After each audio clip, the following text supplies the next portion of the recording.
Hey, thanks again for watching this video series. In this final installment, we'll circle back to the beginning, to the initial question. And that question is, what does God want? Now, in our first video, I shared the idea that God simply wants us more than he wants anything from us. And I believe this is totally true. So with that in mind, we took a look at the story of the rich young ruler, this incredibly dynamic story about Jesus and this powerful, rich, young, desperate man trying his very best to discover the answer to our question. At first glance, the story seems to be about Jesus, teaching people about how hard it is for rich people to get into heaven, but there's so much more to it than that. Also, sometimes it seems like a story about Jesus telling us that in order to be one of his followers, you need to sell all your possessions and give them to the poor. But there's so much more to it than that. I don't think that's the main point here. When you add it all together, all three accounts show us a person that Jesus knew inside and out. He knew this person believed that following all the commands would lead to having everything he wanted. And perhaps his whole life centered around getting what he wanted for himself. I mean, he was a rich young ruler who could likely get anything in the world that he desired. Everything, it seems, maybe besides one thing. And somewhere along the way, he discovered that Jesus was the only person who could get it for him. And that's eternal life. The thing is, it doesn't matter how rich you are, it doesn't matter, how powerful you are, or even how obedient you are. This is a guy who, when he saw something, he could get it. His thing was power and money.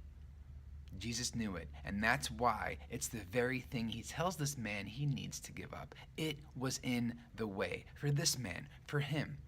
Everybody has something, one major thing in their way, keeping them often from seeing Jesus and knowing him well and following him well.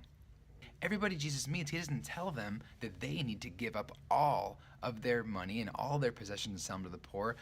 This person, though, Jesus knew the thing in his way, the thing between him and me, is this idea of being able to buy and have power, and this one thing is what Jesus asked him to give up. It was a major obstacle in his way. Often there's something keeping you from a closer walk with Jesus. And what is it? What is the thing that is in your way?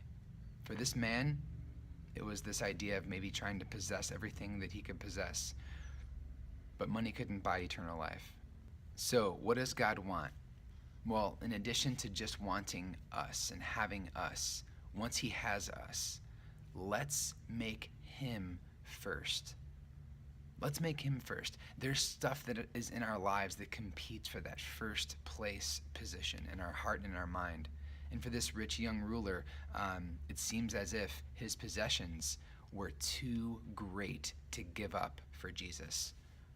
And we don't know. Maybe later this guy down the road turns around and comes back and changes his mind. We don't know if this is the end of his story.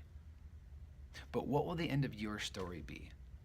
Think of the thing that is in your heart, that is in between you and fully devoted followership of Jesus. Might you be able to take a look at that thing and give it up and move it aside and actually make Jesus the one perfect center of who you are and who you want to be?